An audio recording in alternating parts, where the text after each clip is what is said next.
Hi, and welcome again to Young at Heart. I'm your host, Tammy, and today I'm here with Shannah Paddock and Sandra Smith. Both are involved with the Walk to End Alzheimer's. Last year, when I started at the Council on Aging, it was my first time really understanding what the walk was about, and we even participated. We'll also have a team this year, hopefully bigger than last year. But I'd like to welcome you both to the show. Thank you for having us. Yeah.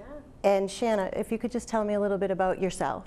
So I'm Shannah Paddock. I work for the Massachusetts New Hampshire Alzheimer's Association. Our headquarters is in Watertown, Massachusetts. However, I work out of the Watertown and Rainham office, so I'm responsible for 3 of our 11 walks, basically covering everything southeast, southwest, down to the Cape and Islands for our chapter. And Sandra. And thank you for having us again, Sure. Sandra Smith. So I work for REMAX, but I've been involved with the walk. I'm a co-chair this year, but I've been involved with the walk for about 7 or 8 years. Love being involved in it. Had it firsthand personally and professionally, so it's just good to get involved, and I always need more volunteers. So Shannah, if you could just tell us a bit about the Alzheimer's Association. Yeah, sure. Well, our vision is a world without Alzheimer's, and we're part of the National Alzheimer's Association, and basically we provide free programs and services to family, friends, and those with the disease throughout the journey of the process. So we have a 1-800 number, which is staffed by a clinician 24 hours a day, 7 days a week. It's a great resource, and a lot of the times it's a gateway into the association. So I could be at home and maybe my mother's acting weird or having some behavioral issues at 3 o'clock in the morning. I don't know what to do. I'm at my wit's end, and I really need some help. So I call the 1-800 number, and I'm able to talk to someone. We do staff it in the Watertown office from 9 to 5. After hours, it does get kicked back to our national office, but then you'll be called back in the morning by a member of your local chapter to keep it localized. But we're always there to support people, and that's one of our free services as well. We also provide care consultations, and that's for the person with the disease, but also their family, and it's about creating a plan. It could be you just have a recent diagnosis and you're just so overwhelmed with so many questions. You get to come into our office or over the phone and have a conversation and create a short-term plan, a long-term plan, whatever the needs are for you and your family. We're able to work with families who may have, a couple siblings in state or out of state by teleconferencing them in. So it's a great resource, and that too is with an expert in dementia to be able to really kind of provide that extra support through that journey of a loved one. We also have programs and services. So we have our educational programs from anything from essential living, but also for those with the disease. So what is it like to live with Alzheimer's? What can you expect? That's one of our 3-stage programs. But things from learning, legal and financial. How do I set this plan? I've been diagnosed. How do I make sure that, my estate and my will and all of my financials are all set for my family? Do I have the right paperwork and things like that? Just making sure that you're set up for the future as well. Then we also have our ALS Talks. And that's a new program this year that we're really excited about. We've done a lot of our research forums in the greater Boston area, and what our constituents have said is we would love to hear some local research, and so each one of our regional offices is hosting an ALS Talk this year. And our regional offices are in Rainham, as I said earlier, Worcester, Springfield, Massachusetts, and Bedford, New Hampshire. And so we'll be able to have a lot of research and be able to touch more folks in the area, regional areas, and not just the greater Boston, as we continue to spread awareness about what the association does as well. Can a person call prior to a diagnosis and get information as well, or is it strictly for after somebody's been diagnosed with dementia Absolutely. or Alzheimer's? Yeah, absolutely. If you have that question, maybe you're noticing some symptoms and you have questions of maybe you have a cognitive impairment or memory loss and you want some of that help. Absolutely, we can be able to talk a little bit what's going on, make sure get you a referral so that you can see your doctor, help prepare you with some questions to ask if you need that, and kind of walk you through the process of what are those next steps that you need to do as you begin to question them too. And another great program for that is Know the 10 Signs. So we know that early diagnosis and being able to educate people, whether it's just about the disease or symptoms or just kind of behaviors to look out for themselves and their loved one, or even, you know, it could be a coworker. You know, we see it in so many places. Right, right. And is one of the goals of the organization, I've had some home health care agencies on here as well, is it to focus more on allowing the families to keep the person in the home longer? Is that part of the mission, or is it just preparing them for whatever may come? If, you know, somebody in my family was diagnosed, you know, do you sit me down and say, okay, you might be able to take care of them for a year, but after that they might need a skilled nursing facility? No. Or is the support that's available to help them keep them at home for as long as they can? Our support is directed for the family. We want to give you all the necessary tools and resources. We're not going to tell you what to do with your loved one. We want to make sure that you're educated so that you can make that decision that's the best for your loved one. We're not going to tell you, yes, assisted living. We're not going to tell you this or that. We just want to make sure that you know all your options are available and be able to provide you that support during that journey. Okay. And one of the other questions I had, and I know we touched upon it briefly before the show, the keyword brain health popped out at me when I was going through the website just today, I'll admit it. And some of the things that it said can help you to possibly deter or put off any kind of dementia or a diagnosis of Alzheimer's has to do with how you eat, how you think, what you participate in. And those will all help somebody. I mean, I just thought that was a really easy point. Everybody can do that, so. Right, absolutely. I'm not a clinician, but, you know, healthy lifestyles and, you know, just brain health in general. So yes, you know, being active, eating healthy, but we see that not just for Alzheimer's, but a wide array of diseases as well. So absolutely. Okay. And then you mentioned that there is an 800 number. Do you want to share that with us? Yeah, the 1-800 number is 1-800-272-3900. And like I said, it's staffed 24/7. It's such a great resource. It's such a good gateway into the association. They're able to give referrals, support, information. They connect you to things like our support groups as well, or the walk, which we'll talk about in a few minutes. And everything that's raised, I saw also that a large percentage does go right into the research and the education, and I think it said 78% on the website. I could be wrong, but which is also a great number to attach to that. So we can switch over to the walk now, unless you had other things that you wanted to touch on. No, we do. Our great the research is, you know, so important, and the Massachusetts New Hampshire chapter is so fortunate that our Ride to End Alzheimer's program, about 98% of that, all funds raised from that particular one, it's research restricted. And it's one of the only few programs like that in the country. So it's very, very exciting that we're able to host that in our chapter, where we do lots of other fundraising things that go towards our mission of care, support, and research. But that particular event just really solely focuses on the research aspect. Okay, and I want to make sure to mention the website that I was looking stuff up on was alz.org. And that had a lot of information about what dementia is, the difference between dementia and being diagnosed with Alzheimer's, and things like that. So I just wanted to make sure we got that out there as well. Now that she mentions that as well, maybe we should bring it up, like the Raynham location, for instance. Absolutely. What types of resources can people get there? Absolutely. We have several staff in the Raynham office. So Jennifer Holdley is our regional manager. And she is able to do education programs and care consultations, as well as Brooke Patterson, who can do care consultations. And so it's really calling that 1-800 number and getting in touch with us, and we're able to meet with you right in that location that's close to the South Shore. And it's also convenient for those on the Cape as well. So that's fantastic. And do you know if they come out to the senior centers or other places to do education? We do. We're always looking for opportunities in the community to partner. As much awareness that we can bring to our communities. I'll be calling the 800. Right. Absolutely. I thought. I mean, absolutely. There's so much, and there is training that they offer, as well as support groups there and whatnot. But why not utilize that and bring more awareness? Because that's the whole goal. Absolutely. So. The more awareness and education we can bring to our communities, you know, the better, you know, off we are, and more awareness, and hopefully we can all live in a world without Alzheimer's. Yeah. Absolutely. Yeah.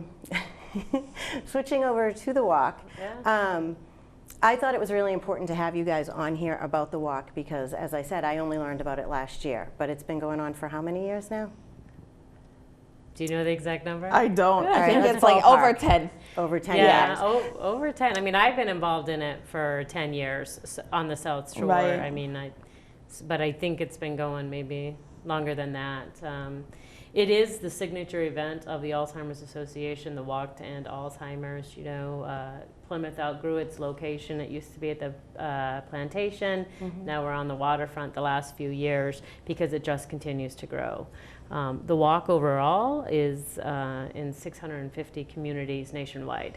So, but in our chapter, the South Shore Walk, which is in Plymouth every year, is the second largest walk out of the Mass New Hampshire chapter.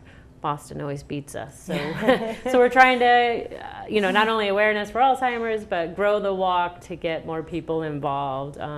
Because there's so many people I'm sure you meet in your day-to-day, and I've met, and Shannah, that aren't even aware that that we have it, and that you know, there's things that are involved. So we do have a committee on the South Shore, and that's what I'm co-chair on and have been involved in, that helps put that together. And there's people from, you know, family members that have dealt with it personally, people in the healthcare field, people in whether it's assisted livings or nursing homes or just loved ones that are going through it, that can be involved, because obviously the more many hands make light work.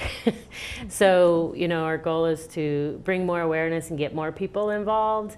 And the committee consists of a lot of things as far as logistics of how we set it up and, you know, what we'll have there for people. There's a great ceremony that goes on the day of it that, you know, it's, you know, we have 4 flowers that represent the 4 colors. So, you know, it's people that have gone through it, you know, advocates of it that work with it, people that have been affected with it themselves, and what's the 4th?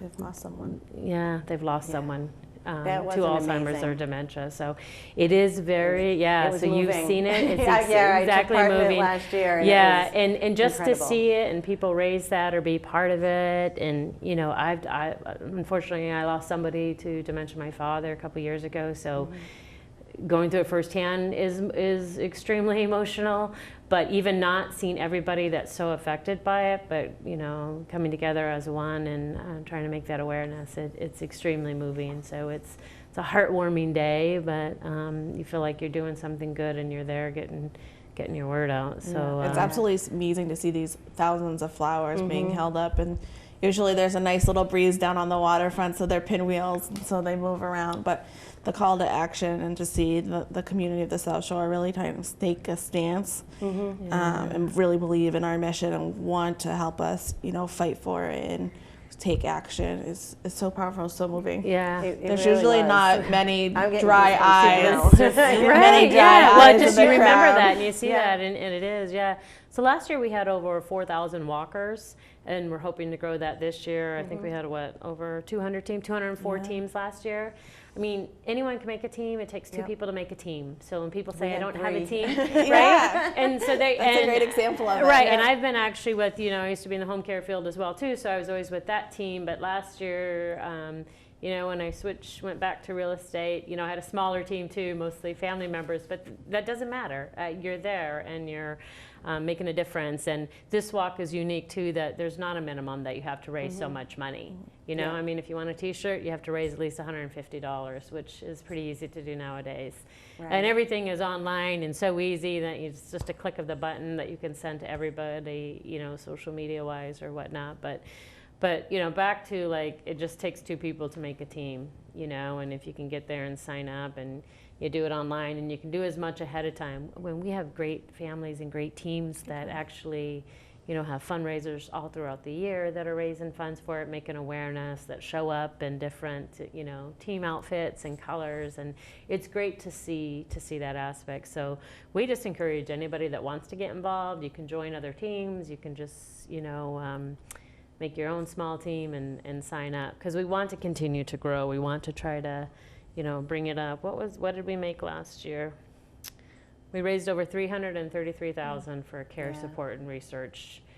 for Alzheimer's, which is big. And again, we're the second largest in our chapter, which is great. Something I thought that I should mention, I like things that are easy. And oftentimes I'll hear, you know, oh, let's go in town and do a walk. And it's like, oh, you gotta get on the T and you gotta drive out there. And it sort of turns me off, I'll be honest. It was so easy to participate. We went to Cottage Park, we got shuttled over to the walk, we got the shuttle back. It was fantastic. Yeah, thank you for saying that, because that's part of the committee that we have for it, is logistics like that. Like, we want to make it easy for people. So yes, we moved it to downtown Plymouth, and as we know, that it's hard to find parking there. So we have people and resources in the community who have volunteered that day and offer shuttle service. So park at Cottage, it's out of the way. It brings you there, drops you off, takes you right back. You know, people donate food, so there's, you know, snacks for you ahead of time. There's entertainment that's, you know, donated and provided, and you know, there's also resources of information that's out there for everybody. You know, kids tent for kids to keep them involved. But yeah, thank you for bringing that up. But that's part of why we do that. But that's also, like, we love to have other people join our committee for other ideas. How can we make this better? What didn't work last year? What's a, you know, the only thing we wish we could control is the weather. We always seem to get rain. At least with setup, but you know, we'll take it. We're still there. People still come out, no rain or shine, you know. And I remember maybe 2 years ago, a gentleman who lost his wife to Alzheimer's had said that. I heard somebody complaining about the weather, and he's like, rain or shine, you walk.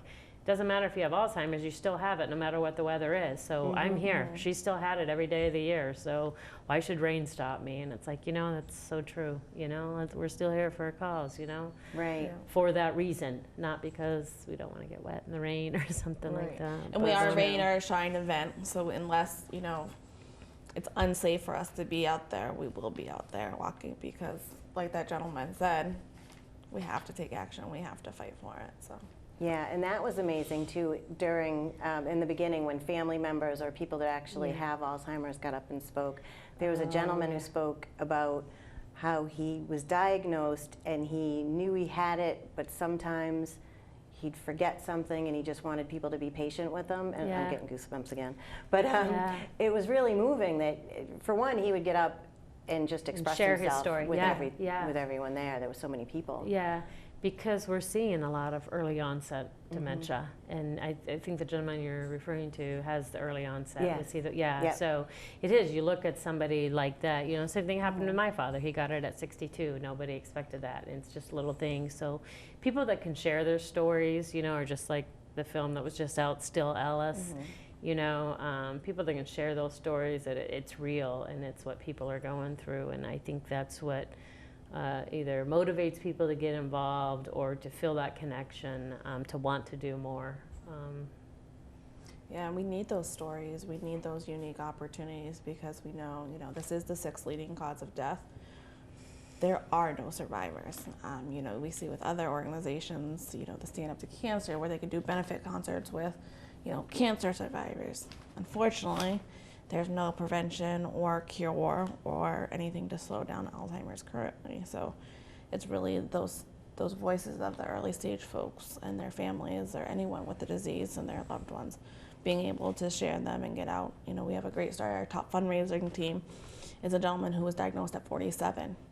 Wow. He had a 9 and 11-year-old, and obviously a couple of years later they're grown, but they're still young children involved. And you know, to be able to support that family through the journey along, you know, through educations and, you know, support groups and stuff, it's just so important to hear their stories, get them heard, because we're seeing more and more of this. And the thing that we hear the most often is, had I known about the Alzheimer's Association. I lost my mother last year. What is this great organization? Had I known that you guys would have been there to help me. And so by the awareness, by growing the walk, by growing the committee, by having opportunities like this, we're able to educate folks in the South Shore. You know, Plymouth has a very large demographic of, you know, 65 and plus. How do we educate? It's not just the, you know, oh, grandma's old, so she's forgetting things. It's we need to have a conversation and really see what's going on and to figure it out. Is there, and I don't know if you can answer this, it just popped into my head, Is there a scenario that's better than another? Like if you have early onset and you catch it early, is there a way to prolong the progression, or are they not even there yet? No. I would say no. Each case, every person is different. The disease does not affect one person the same, just because of our, our body, but just And there's so many how it different is. There's kinds of so- dementia. there's Over so 80 many last different- I heard, but it could have changed by now. That was a few 80 years kinds ago. of dementia? Yeah, over Really? 80 kinds of dementia, believe it or not. Yeah. Wow. And I heard that a few years ago from a Yeah. doctor, so I don't know if that's So increased. it's not. I wouldn't say there's one way or another. It's each case needs to be addressed individually, and educated and supported to its own thing. Got But it. there are support groups out there. I mean, you guys probably have one at your COA, right? We Or don't do- right you now. don't right now? Well, let me tell you. Well, we can make that happen for you. But Yeah. I know all around there's support groups that, for the caregivers caring for them, because, they're the ones, they're doing their best, but they also need that support. So there's many of them available, and the resources that are online or through the association can help with that. But we also find out about that, as far the walk, it's not just the committee that puts that walk together. That we need volunteers the day of. We need, information coming from different sources. We do phone banks to try to get people involved, and remind the past walkers to register again and sign up. And say thank you. We want to recognize them for the work that they're doing, because without them, we wouldn't be raising all these funds and bringing all this Right. awareness. So. And then did you also have a tent that had vendors in it from different healthcare agencies? Yeah. We do. We have a sponsorship opportunity, so we're always looking to partner with other organizations in the areas and businesses to come on as champions of the causes. We do have opportunities. They begin at $1,000, all the way up to $10,000, $15,000, and we're able to really customize those packages to really meet the needs of that. And along with that, we have a great program called our Alzheimer's Workplace Alliance program. And it's a free tool. It's absolutely amazing. It takes about 3 seconds to sign up, and it provides, if I was the owner of, Sally's Shoe Shop, and I had 100 employees, I could sign up for this great resource and be able to feed all this information about Alzheimer's disease, how to support my loved one, any information you think possible, so many tools and resources, and give them free of cost to my employees, because I don't know how all my employees are doing. Chances are some of them are being touched by this disease, and they might not have felt comfortable yet to tell me that, but they can look independently and educate themselves and know that as their employee or their boss, I'm a champion of the cause and want to support them through the journey. So it's just a great tool. Like I said, it's free. It takes about 3 seconds. It's awesome. It's amazing how many things I don't know about. Yeah, and that's why I'm glad you're here, because Yeah. I mean, you've mentioned like 3 different things that I'm going to implement when I get back. Yeah, and we have we come and do like free lunch and learns as part of that program. So we'll come in, have a conversation maybe with HR or a manager, as your community the best, and really be able to tailor the education session to the needs of your specific employee group. And we're also able to offer these education programs too in multiple languages. So it's not, as we're seeing more and more diverse communities, we're able to service them. It's not just English speaking. We can do Portuguese, Spanish. If you call our 1-800 number, are able to help you in 140 languages. So we're there to support everyone, and we really do pride ourselves on that we want everyone to feel like they are able to reach out to us and feel supported during this journey. There was, and again, I'm not sure if I'm asking the right people, but we had someone come to the center one day, and they did a memory test with everyone to assess. They had said it was an Alzheimer's assessment. I'm not sure if it really was or if it really works, but do you guys do anything like that where you would come out and have an assessment done with people? Okay. What we do is we are able to provide you with the resources in your local community for you to reach out. That can do that, Yeah, which is fine. I was curious because it seemed very different to me that Right. that, I mean, worked, first I mean, of they all. have those. They have those online too. Yeah. You know, and There's we so could all many take them things right out now. there. We would think that we have it. So there's so many different things like that. But there's different programs that really, you know, the mini mental tests, as they call it, only the doctor can, I think, do to determine that. Correct me if I'm wrong, but there's so many things out there. But it's true too, like you, back to brain health, you said in the beginning, you know, I mean, I've read that too, and I, you know, play word games every night just to try to keep my brain going. Yeah. You know what I mean? Like anything I read about that, or coconut oil is great for you, you know what I mean? So put that in my smoothie every day, like whatever. Like there's little things like that I think will make a difference, or they're looking at studies. And there's so many different little knickknacks out there. Yeah. But really, it's, you know, just call us. Yeah, call the doctor. Okay, we are beginning to run out of time. We have a couple minutes left. So was there anything that you guys had written down that you really wanted to hit that we hadn't hit upon yet? I will just mention, like, so part of the walk, we do different celebrations too, not just the walk, but coming up May 5th, Cinco de Mayo, we have event at the Indian Pond Country Club in Kingston for all past walkers and team members. You know, last year we did it in Plymouth, and there was more than 80 people that showed up, so we had to move to a bigger location this year. So we really want to encourage, you know, and invitations went out, and we'll have a phone bank to call and invite people, but anybody that was part of the walk last year is invited to this celebration, and it's on May 5th, Cinco de Mayo, 6 p.m. at the Indian Pond Country Club. And then for new walkers, anybody that wants to join a team and become a new walker and find out more information, we have a big event for them in July at the same place, Indian Pond Country Club.